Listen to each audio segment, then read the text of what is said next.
बोले विष्णु भगवान की जय, माता लक्ष्मी की जय। तो आइए आज हम बात करते हैं कार्तिक के 11वें अध्याय के बारे में। तो चलिए शुरू करते हैं। नारद जी ने कहा, एक समय जलंधर पत्नी सहित असुरों से सम्मानित हो सभा में बैठा था, तो परम कीर्तिवान श्री शुक्राचार्य जी वहाँ पहुँचे, जिनके तेज से सब दिशाएं प्रकाशित हो गई। गुरु जी को आता देख असुरों सहित सागर पुत्र ने उठकर बड़े आदर से उनको प्रणाम किया। तेजस्वी शुक्राचार्य जी ने सबको आशीर्वाद दिया। फिर एक आसन पर बैठकर सब दैत्य भी यथा स्थान पर बैठ गए और सागर पुत्र ने नम्रता से यह प्रश्न किया, हे गुरुजी, राहु का सिर किसने काटा था? आप हमें यह बतलाएं।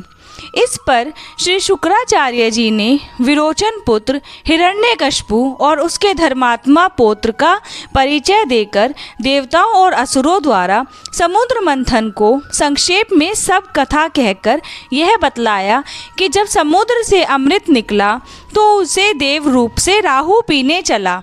इस पर इंद्र के पक्षपाती भगवान विष्णु ने राहु का सिर काट डाला। यह सुनने के साथ ही जलंधर के नेत्र लाल हो गए। उसने बड़ा क्रोध किया। फिर अपने धस्मर नामक दूत को बुलाकर गुरु का कहा हुआ सब वृतांत सुनाया। उसे यह आज्ञा दी, तुम शीघ्र ही इंद्रपुरी में जाकर इंद्र को मेरी शरण में ले आओ। धस्मर जलंधर का बड़ा निपुण दूत था। वह शीघ्र ही इंद्र की सुधर्मा नामक सभा में जा पहुंचा और जलंधर के शब्दों में कहा, हे देवताधम, तुमने समुद्र को क्यों मथा और मेरे पिता के सब रत्नों को क्यों ले लिया? ऐसा करके तुमने अच्छा नहीं किया। यदि तू अपना भला चाहता है तो उन सब रत्नों सहित देवताओं के साथ मेरी शरण आ, अन्यथा हे सुराधम, मैं सत्य कहता हूँ कि तेरा राज्य ध्वंस हो जाएगा। इस पर इंद्र बहुत विस्मित हुआ और कहने लगा, पहले सागर ने मेरे भय से सब पर्वतों को अपनी कुक्षी में क्यों स्थान दिया और मेरे शत्रु दैत्यों को क्यों रक्षा की? इसी कारण मैंने उनके सब रत्न हरण लिए हैं। मैं भी सत्य कहता हूँ कि मेरी द्रोही सुखी नहीं रह सकता।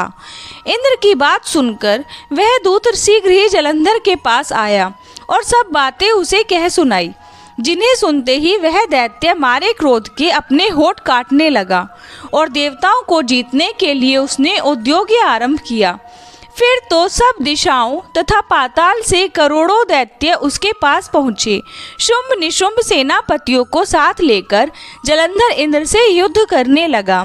शीघ्र ही इंद्र के चंदन वन में उसकी अपनी विशाल सेना उतार दी। वीरों की शंख ध्वनि और घोर गर्जन से इंद्रपुरी गूंज उठी। अमरावती छोड़ देवता उनसे युद्ध करने चल दिए। भयानक मार काट हुई। दोनों पक्षों के आचार्य अपने अपने मृतकों को जिलाने लगे। असुरों के आचार्य गुरु शुक्र अपने मृत संजीवनी विद्या से और देव गुरु बृहस्पति द्रोणागिरी से औषधि लाकर मुर्दों को जिलाते रहे। इस पर जलंधर ने अपने गुरु शुक्राचार्य जी से क्रुद्ध होकर कहा, मेरे हाथ से मरे हुए देवता जी कैसे जाते हैं? जिलाने वाली विद्या तो अब आपके पास ही है, फिर यह क्या बात है? इस पर श्री शुक्राचार्य जी ने देव गुरु श्री बृहस्पति जी द्वारा द्रोणागिरी से औषधि लाकर देवताओं के जिलाने की बात कह दी। यह सुनकर जलंधर और भी क्रोध हो गया और शुक्राचार्य जी ने कहा, क्रोध क्यों होते हो? यदि शक्ति हो तो द्रोणागिरी पर्वत को उखाड़कर समुद्र में फेंक दो, तब मेरे कथन की सत्यता प्रमाणित हो जाएगी। इस पर जलंधर क्रुद्ध होकर शीघ्र ही द्रोणागिरी पर्वत के पास जा पहुंचा और अपनी भुजाओं द्वारा उसे जड़ से उखाड़कर समुद्र में फेंक दिया। यह भगवान शंकर का तेज था। इसमें जलंधर की कोई विचित्रता नहीं। पश्चात यह सागर पुत्र युद्ध भूमि में आकर बड़े वेग से देवताओं का संहार करने लगा। जब बृहस्पति औषधि लेने के लिए द्रोणागिरी पर्वत पर पहुँचे तो द्रोणागिरी की जगह वहाँ पर उन्हें सूना मैदान मिला। तो वह भयभीत होकर देवताओं के पास आए और कहा कि युद्ध बंद कर दो, तुम लोग अब जलंधर को नहीं जीत सकोगे। पहले इंद्र ने जो भगवान शंकर का अपमान किया था, यह उसी का फल है। यह सुनकर देवता युद्ध की आशा त्याग अत्यंत ही व्याकुल हो इधर उधर भाग निकले।